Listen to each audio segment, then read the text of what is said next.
trouver l'équilibre entre respect, authenticité et fermeté, s'affirmer sans blesser personne, ça, c'est tout un art. Parce que dire ce qu'on pense, ben oui, c'est nécessaire. Mais le dire sans écraser l'autre, ça, c'est un super pouvoir. Bienvenue sur Génération 4080. Je m'appelle Martine Guillemette-Milleville, je suis éditrice web et voici 6 manières de s'affirmer sans froisser personne. 1. Utiliser des phrases en je. C'est fou comment un petit mot, ça peut tout changer. Parce que quand on commence nos phrases avec je, on prend la responsabilité de ce que nous, on ressent. Puis ça, ben ça vaut mieux que de pointer l'autre du doigt. Genre, au lieu de dire « tu m'écoutes jamais », c'est toujours mieux de dire « je me sens ignoré quand je te parle et que tu ne me réponds pas ». Tu vois la différence? De cette manière-là, c'est plus doux, ça reste honnête, puis ensuite, ce que ça fait, c'est que ça garde le dialogue ouvert. Parce qu'au lieu d'accuser, ce qu'on parle, c'est de notre vécu. Puis ça, ça change toute la dynamique. Les phrases en « je », c'est comme un amortisseur émotionnel. Ça protège les deux côtés. De cette manière-là, on exprime nos besoins sans attaquer, puis on se fait entendre sans blesser. C'est une façon de s'affirmer avec classe. Puis ça, on sait que argumenter des fois, ça peut en manquer cruellement. 2. Demeurer respectueux. S'affirmer, ça veut pas dire monter le ton. Ça veut pas dire non plus faire sentir à l'autre que c'est un imbécile, même si des fois, tu le penses vraiment. Le respect, c'est à la base de toutes les communications saines. Le sweet spot, c'est ça que tu cherches quand tu argumentes avec quelqu'un. Choisir ses mots, son ton, ça fait toute la différence. Parce que même quand on est en désaccord, on se doit de demeurer élégante. Fait qu'au lieu de dire « tu m'écoutes jamais », dire simplement « j'aimerais que tu me prêtes plus d'attention », le message est le même, sauf que le premier ferme la porte, puis le deuxième l'entrouvre un petit peu mieux. Les mots comme toujours, comme jamais, les pics personnels. Il faut oublier ça, parce que ça mène juste à l'escalade. Puis ça donne rien. Rester respectueux, c'est pas être faible, c'est être intelligent. Respirer, tourner sa langue 7 fois dans la bouche avant de parler, ça permet à l'autre d'être en position d'écoute sans se sentir attaqué et sans éprouver le besoin d'attaquer à son tour. Tu me suis? Dans une argumentation, on cherche pas à remplir les silences. Les silences ont leur place aussi dans cette situation-là. On reste posé, on demeure zen, on parle avec calme parce que le respect attire le respect. 3. Soyez clair. S'affirmer, c'est pas tourner autour du pot. C'est dire les choses comme elles sont, sans flou, sans sous-entendu. On n'a plus 15 ans. L'attitude passive-agressive, c'est non. Des trucs comme j'aimerais ça que tu m'aides de temps en temps. C'est mieux d'y aller plutôt avec. J'aimerais ça que tu m'aides avec les courses à chaque semaine. Clair, net, précis, limpide. Pas d'ambiguïté.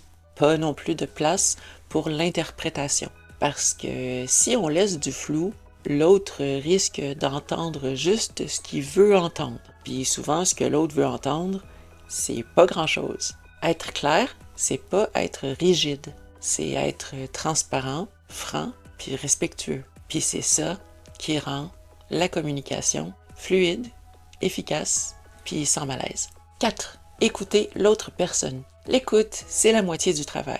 Parce que si on veut être entendu, c'est important d'abord d'écouter. Quand l'autre parle, plutôt que de préparer la réponse dans ta tête, écoute vraiment, puis cherche à comprendre, pas juste à répliquer. Des fois, juste répéter ce que l'autre dit, question de valider si on a bien compris, ça fait des miracles. Parce que souvent, c'est pas ce que l'autre dit qui nous fâche, c'est le fait d'avoir pas écouté puis d'avoir mal compris. En fait, quand on prend le temps de bien comprendre les émotions de l'autre, c'est là qu'on ouvre la porte à un vrai dialogue. Puis en donnant de l'espace, on en reçoit aussi. Et ça, ça aide à mieux respirer. Puis c'est essentiel quand on sent qu'on est sur le point d'exploser. 5. Rechercher des solutions. S'affirmer, c'est pas gagner un débat. S'affirmer, c'est tenter de trouver un terrain d'entente. C'est chercher une solution plutôt que d'essayer de trouver un coupable. Ça, on appelle ça de la maturité émotionnelle. Mais pour trouver une solution, il faut apprendre à négocier, apprendre aussi à ajuster, à trouver un juste milieu. Bon, des fois, non, ça marche pas. À ce moment-là, on peut se dire qu'on a tout essayé. Il y a des moments où la seule solution, c'est juste de faire une croix. Si jamais vous en êtes rendu là avec quelqu'un, en description, je vous laisse une autre vidéo qui s'appelle 6 raisons de faire une croix sur un ami ou un membre de la famille. Si jamais ça peut aider, parce que des fois, il n'y a juste pas d'autre solution. Sinon, il faut se rappeler que quand deux personnes veulent vraiment s'écouter, elles finissent toujours par trouver une solution gagnant-gagnant. C'est pas magique, c'est juste, c'est humain. Puis si vous voulez aller plus loin là-dedans, j'ai aussi un article à vous proposer qui s'appelle 12 manières de bien communiquer avec tout le monde. Ça aussi, je vous laisse le lien en description. Déjà là, si vous appliquez ces petites règles simples-là, écoutez, clarifiez, négociez, vous êtes déjà pas mal plus avancé que la moyenne en matière de communication. Bravo! 6. Pratiquez l'empathie. L'empathie, c'est pas juste une faculté accordée aux fées et aux licornes. L'empathie, c'est une force tranquille qui est accessible au commun des mortels.